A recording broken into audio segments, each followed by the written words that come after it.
Episode 2, Mirrors of the Mind. Ever stared into a mirror and wondered if the eyes looking back were truly yours, or if, in that fractured gaze, lurked the you that got away, the choices unmade, the loves unlived? What if one glance too long invited them to step through and steal your place? Welcome back to Midnight Mummers, the hearth where fears gather like old friends. We're plunging deeper into Echoes of the Abyss, drawing from the eerie legacy of places like the Whaley House in San Diego, America's most haunted, where mirrors captured tragedies that replay eternally.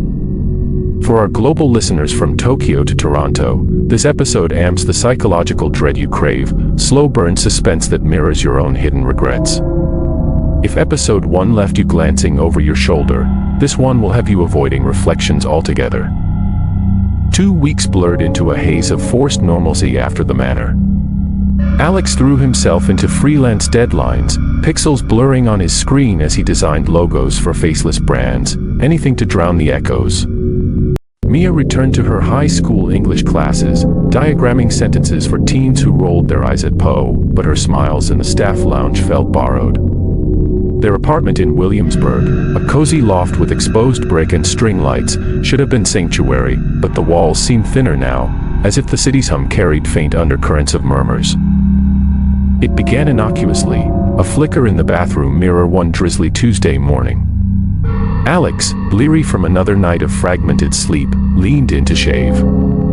His reflection matched, stubbled jaw, tired hazel eyes, but then, a lag. He nicked his cheek, the mirror Alex didn't flinch. Instead, it tilted its head, a sly curiosity blooming on features that were as yet alien. Blood welled on real skin, mirror Alex licked his lips, savoring. He blinked hard, heart slamming. Gone. Just fatigue, he told himself, bandaging the cut. But the seed was planted, doubt's first insidious root. That evening, over lukewarm pad thai, Mia shared her own unraveling. I saw something today. In the classroom mirror. Me, but older. Wrinkled, like I'd lived 100 lonely years. It whispered, "This is what waits if you stay." Her voice cracked, fork trembling midway to her mouth. The miscarriage, 6 months ago, a quiet loss in a sterile clinic room, hung unspoken between them. They'd grieved in silos, Alex with runs until his lungs burned, Mia with journals filled and burned. What if the house didn't let go of us? What if it's feeding? Alex pulled up tabs on his laptop, the glow casting their faces in blue pallor. Forums buzzed with eldritch lore, the Abyss Manor, named for Blackwood's experiments with scrying mirrors, inspired by Victorian occultists like Helena Blavatsky, who claimed glass portals pierced the veil. Real accounts chilled, a 1970s paranormal team vanishing mid-investigation, their tapes surfacing years later with distorted pleas. It's in the reflections, it knows your sins. One survivor, a psychic named Harlan, no relation, Alex hoped, described the entity as a psychic parasite, latching onto traumas like the Winchester's rifle ghosts or the Whaley's hanged specter, echoes amplified, twisting doubt into delusion. We need answers, Alex said, resolve hardening. Not just ghost stories, real help.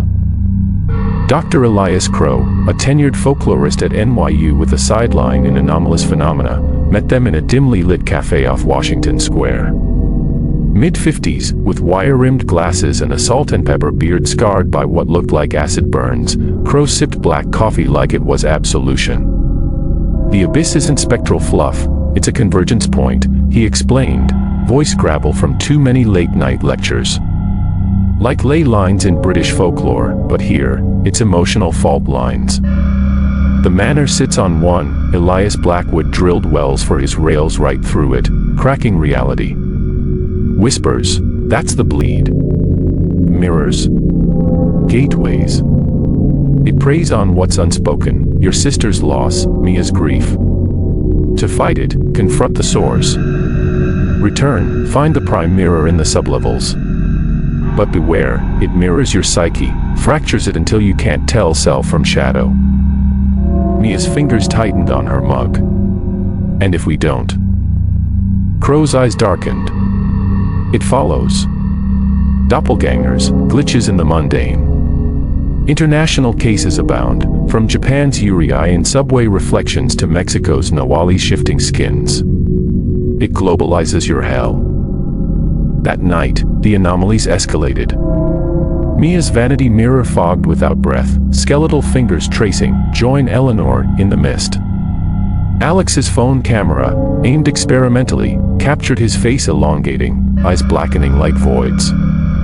Their lovemaking, tentative after weeks of distance, turned frantic, bodies colliding as if to reaffirm solidity, but in the afterglow, Mia's reflection in the window lingered, unmoving, while she slept. Driven by Crow's map, a sketched blueprint annotated with warnings, they set out at dusk, the drive north, a funeral procession under bruised skies. Whispers slithered from the radio static, siblings, blood calls to blood. Alex's grip widened, Lena's case file, unsealed in a moment of weakness, revealed the hike was near Eldridge, the old house, her last words. Coincidence? Or convergence? The manor greeted them with lights in impossible windows, a phosphorescent pulse like a heartbeat. Inside, the air thrummed, portrait's eyes following with knowing smirks. They descended, stairs groaning like old bones, into the sublevels, a warren of damp stone echoing the Winchester's senseless halls. Crow's notes guided, the heart chamber, where Blackwood's rituals peaked. Shatter illusions with truth. They found it, a cavernous room, walls veined with quartz that gleamed like frozen lightning. At center, the prime mirror, 8 feet tall, frame wrought in black and silver depicting coiling serpents. Its surface undulated, not reflecting but absorbing, drawing them in. Gazes locked, horrors unfolded. Alex saw Lena, not the child but decayed, accusatory, you let go. Guilt surged, hot and visceral, the fog, his frozen fear, parents' divorce in its wake. Mia beheld a nursery, empty crib mocking her loss, a spectral infant wailing, unloved, unwanted. Tears carved tracks down her cheeks, raw emotion the entity's feast. The glass rippled, a pseudopod of shadow snaking out, coiling Mia's wrist like a lover's grasp, cold, insistent. Stay, it breathed in Eleanor's voice, sultry with centuries of longing. We are the forgotten. Join the chorus. Alex lunged, shattering a side pane with a loose brick. Shards rained, each a prism of pain, his family's fracture, Mia's silent screams in the clinic. She yanked free, but the entity recoiled wounded, not slain. One fracture mends another, Crow had said. But as they fled upward, Mia stumbled, shadow tendrils licking her heels. Outside, under a moon veiled in clouds, they gasped fresh air. Yet in the car's side mirror, Alex glimpsed it, his own face, but smiling wider, teeth glinting unnaturally. Miles down the highway, Mia's hand on his thigh suddenly chilled to marble. She turned, eyes vacant pools, and murmured, Alex, why fight? The other side is so much quieter. But when he swerved to the shoulder and shook her, she blinked, normal again. Or was she?